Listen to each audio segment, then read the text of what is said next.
Sur le parking du Chili's, je serrais 2 petites pilules bleues au creux de ma paume.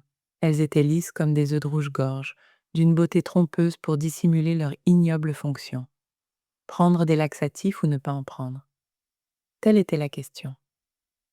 J'essayais de ne pas le faire pendant la semaine, quand je me levais tôt pour donner des cours d'écriture à l'université, et que je travaillais sur ma thèse tout l'après-midi.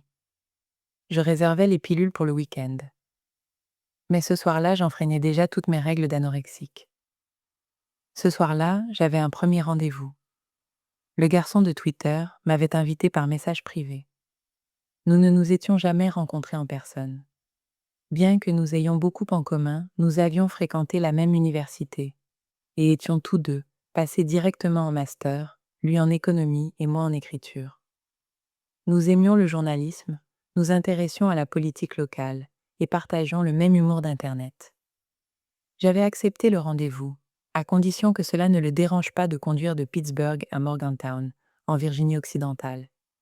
J'avais suggéré que nous nous retrouvions au Chili's, non pas parce que c'était bien situé près de l'autoroute, mais parce que c'était le seul restaurant que je pouvais nommer. Bien que vivant à Morgantown depuis 1 an et demi, je ne connaissais rien de sa scène gastronomique. L'anorexie avait infecté ma vie juste au moment où je commençais mon master. À la moitié de mon cursus, j'avais également amputé la moitié de mon poids total. J'avais passé la semaine précédant notre rendez-vous à tout apprendre du menu du Chili's. Il est monstrueux, rempli de combos, de plateaux et de chicken crispers. Quoi que cela veuille dire. Et de calories. Tellement de calories. Même la section du menu intitulée « Le grill sans culpabilité » me rendait nerveuse. L'option la moins calorique avoisinait mon apport quotidien total. Celui qui avait rédigé les textes pour Chili's ne comprenait pas la capacité de culpabilité d'une anorexique. Je m'auto-punissais pour avoir mangé 2 abricots secs, alors que j'aurais pu donner mes cours en serrant les dents, le ventre vide.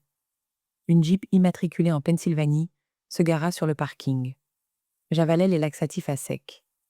Le garçon de Twitter portait une chemise à boutons violettes bien ajustée, ses mains s'agitant nerveusement alors que nous marchions l'un vers l'autre. Il me dit que j'étais encore plus belle en personne. Je baissai les yeux vers ma robe. Une nouvelle préférée. Non pas pour son style ou sa matière, mais parce que c'était une taille enfant. Quand nous nous sommes assis l'un en face de l'autre, il a ouvert le menu. « Je n'ai jamais mis les pieds dans un Chili's, en fait, a-t-il dit. Qu'est-ce qui est bon ici ? Oh, il faut absolument prendre des entrées au Chili's, me suis-je exclamé. Je jouais la comédie, me forçant à endosser le rôle de la fille qui a un rapport normal à la nourriture. Une part profonde et désespérée de moi espérait que ce rendez-vous m'aiderait à redevenir saine. Choisis toi-même, lui ai-je dit en refermant le menu. Ma bouche me semblait pâteuse à cause des laxatifs. J'avais jeûné toute la journée. Une préparation de fin du monde version anorexique. Le garçon de Twitter commanda le Triple Dipper, avec des cornichons frits, des ailes de poulet buffalo désossées et des nems du sud-ouest. J'enfonçai mes ongles dans mes collants. La route a été vraiment facile, honnêtement, dit-il. Et jolie, aussi. C'est vrai. La conversation de circonstance. Je lui ai posé les questions de base d'un premier rendez-vous, et j'ai entendu parler de ses parents, de sa nouvelle passion pour la fabrication de ricotta maison, de sa phase de comédie musicale au lycée et de la mort de son frère. Il m'offrait ses histoires, douces, drôles, tristes et si personnelles. Et pendant tout ce temps, j'essayais de calculer mentalement les calories de notre plateau à partager. L'anorexie vous rend froid. Pas seulement physiquement, comme le remarqua le garçon de Twitter lorsque nos mains se frôlèrent, mais émotionnellement. Avec un cerveau focalisé sur l'unique objectif de perdre du poids et un corps épuisé à essayer de survivre avec si peu de calories, il ne reste pas beaucoup de place pour l'empathie. La serveuse interrompit le garçon de Twitter en apportant notre triple dipper. Des petits cercles gras de cornichons panés et frits. Des nems du sud-ouest avec un ramequin de sauce ranch. Des ailes buffalo d'un orange plus électrique qu'un soda à l'orange. L'odeur était piquante. Mon estomac gronda, affamé de n'importe quoi. Les cornichons frits étaient l'option la plus petite. J'en saisis donc un, et l'approchai lentement de ma bouche comme une scientifique manipulant des matières dangereuses. Oh! C'était bon. Bon comme des macaronis au fromage Kraft, du Kool-Aid, des bonbons Fun Dip, de la nourriture qui a le goût d'un processus chimique. Bon comme lorsqu'on est ivre et qu'on a besoin de quelque chose pour éponger la vodka soda. Bon, comme un tais-toi, le garçon de Twitter, que je puisse flirter avec ce cornichon frit plutôt qu'avec toi. Je voulais être seule dans ce Chili's, dans un box caché quelque part au fond, avec personne d'autre que les guirlandes lumineuses en forme de piments multicolores pour témoigner du fait que j'engloutissais le plateau entier. Voici le secret: personne n'aime la nourriture autant que moi. Je la redoute, certes. Je la contrôle, oui. Je l'évite, certainement.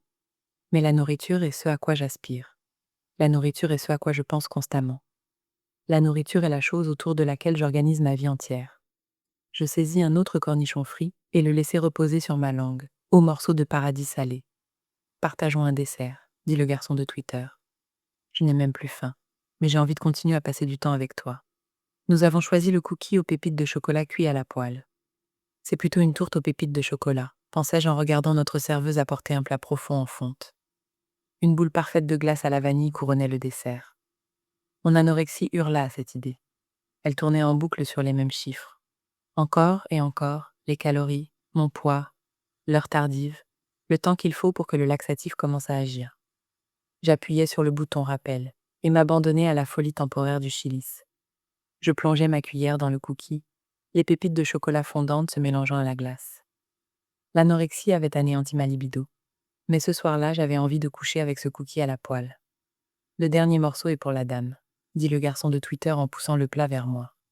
Il aborda le sujet d'une prochaine fois, alors que nous sortions du restaurant. Je frottais ma langue contre mes molaires du fond, désespéré de trouver une autre miette. Un dernier goût de sucre. Je peux t'embrasser demanda-t-il brusquement, sa question s'échappant d'un trait. Je le regardais sous les projecteurs du parking. Il avait de grands yeux marrons, les joues rouges, une trace de sauce buffalo sur le menton. C'était une personne réelle, réalisai-je. Une personne réelle qui aidait les personnes âgées à trouver leur bureau de vote et qui conduisait jusqu'à un autre état pour offrir un dîner à une fille qu'il n'avait jamais rencontrée. Avec son diplôme d'économie et ses aspirations politiques, le garçon de Twitter prévoyait de changer le monde. Moi, je prévoyais de m'affamer jusqu'à ce que je puisse regarder dans le miroir et voir un corps avec lequel je pourrais vivre. Je me penchais et pressais mes lèvres contre les siennes. Je n'étais pas une personne réelle comme lui, mais je pouvais faire semblant. Je reviendrai la semaine prochaine, dit-il. Laisse-moi t'inviter à nouveau. J'imaginais un autre rendez-vous entre nous. Qu'est-ce que cela demanderait?